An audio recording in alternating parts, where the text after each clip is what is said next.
నమస్తే, welcome to పూరా local news special story.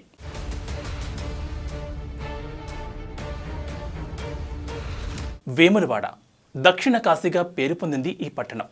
Vemulawada రాజన్నగా ప్రసిద్ధికెక్కింది. ఇక్కడ కోడెలను కట్టేస్తే కోరిన కోరికలు నెరవేరుతాయని ప్రజల నమ్మకం. తెలంగాణ నుంచి పెద్ద సంఖ్యలో భక్తులు ఇక్కడికి తరలివస్తూ ఉంటారు. ఇంత పెద్ద ఆధ్యాత్మిక క్షేత్రమైన అభివృద్ధికి మాత్రం ఆమడ దూరంలో ఉంది. ఇప్పటికీ సరైన డ్రైనేజీ వ్యవస్థ లేదు, రోడ్లు లేవు, ఆలయాన్ని సైతం అభివృద్ధి చేయాల్సి ఉంది. దీనిపైనే ఫోకస్ పెట్టింది బీజేపీ. అసెంబ్లీ ఎన్నికల్లో దీన్నే ప్రచార అస్త్రంగా మార్చుకుంది. మాజీ గవర్నర్ చెన్నమనేని విద్యాసాగర్ రావు తనయుడు వికాసరావు పోటీ చేసి ఓడిపోయారు.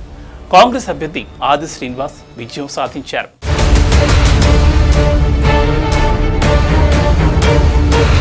కానీ పార్లమెంట్ ఎన్నికలు వచ్చేసరికి సీన్ మారిపోతోంది. వేములవాడ నియోజకవర్గ వ్యాప్తంగా ఉన్న బీజేపీ బలంగా ఉంది.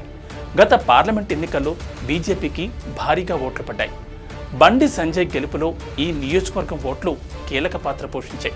అందుకే ఈసారి కూడా వేములవాడ అసెంబ్లీ సెగ్మెంట్పై ఫోకస్ పెట్టారు బండి సంజయ్. పైగా ఆయనకు క్షేత్రస్థాయిలో మంచి సంబంధాలు ఉన్నాయి. ఆర్ఎస్ఎస్లోనూ యాక్టివ్గా పనిచేసిన కార్యకర్తలు ఉన్నారు. ఇటీవల అన్ని మండలాల అధ్యక్షులతో సమావేశాన్ని ఏర్పాటు చేశారు.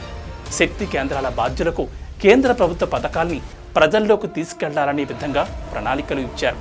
వికసిత్ భారత్ కార్యక్రమాలతో ప్రజలతో మమేకమవడంపై దృష్టి పెట్టాలని పార్టీ కేడర్ను ఆదేశించారు. ప్రభుత్వ తప్పిదాలను ప్రశ్నించాలని, ఎవ్వరూ భయపడాల్సిన అవసరం లేదని ధైర్యం చెప్పారు. కేంద్ర పథకాలను వివరించే బాధ్యత స్థానిక నేతలదేనని, పార్టీ బలోపేతం కోసం అందరూ పనిచేయాలని సూచించారు బండి సంజయ్. మండలాల వారీగా త్వరలోనే ఇన్ఛార్జీలకు లోక్సభ ఎన్నికల బాధ్యతలు అప్పగించే అవకాశం కూడా ఉంది.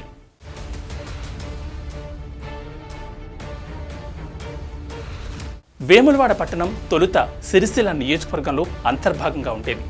నియోజకవర్గాల పునర్విభజనతో 2009లో శాసనసభ నియోజకవర్గంగా ఏర్పడింది. రాజన్న సిరిసిల్ల జిల్లాలోని వేములవాడ, కోనరావుపేట, చందుర్తి, రుద్రంగి మండలాలు, జగిత్యాల జిల్లాలోని కథలాపూర్, భీమారం, మేడిపల్లి మండలాల్లో విస్తరించి ఉన్న వేములవాడ నియోజకవర్గంలో ప్రస్తుతం 2,22,000కు పైగా ఓటర్లున్నారు.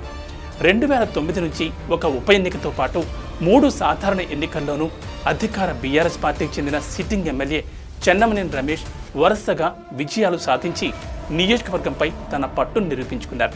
కానీ మొన్న జరిగిన అసెంబ్లీ ఎన్నికల్లో కాంగ్రెస్ అభ్యర్థి ఆది శ్రీనివాస్ గెలిచారు.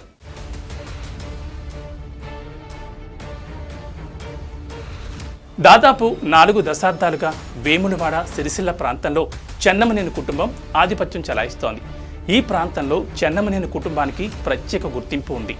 చెన్నమనేని రాజేశ్వరరావు సిపిఐ పార్టీ తరపున రాజకీయ జీవితాన్ని ప్రారంభించి దాదాపు 6 సార్లు ఎమ్మెల్యేగా గెలిచారు. ఆయన సోదరుడు విద్యాసాగర్ రావు బీజేపీతో పొలిటికల్ ఎంట్రీ ఇచ్చారు. ఇక మరో సోదరుడు హనుమంతరావు నెహ్రూ సిద్ధాంతాలను ఫాలో అయ్యేవారు.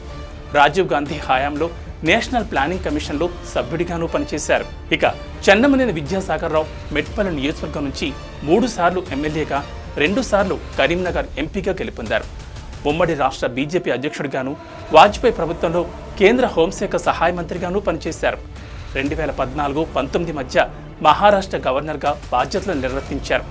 తెలంగాణ రాష్ట్రం ఏర్పడిన తర్వాత రాజకీయ సమీకరణాలు సైతం పూర్తిగా మారిపోయాయి.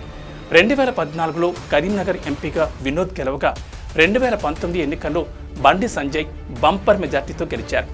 ఈసారి కూడా గెలుపు కోసం గట్టిగానే పనిచేస్తున్నారు. చెన్నమనేని కుటుంబం అండదండలతో వేములవాడ ఓట్లు తనకే వస్తాయని ఆశతో ఉన్నారు బండి సంజయ్.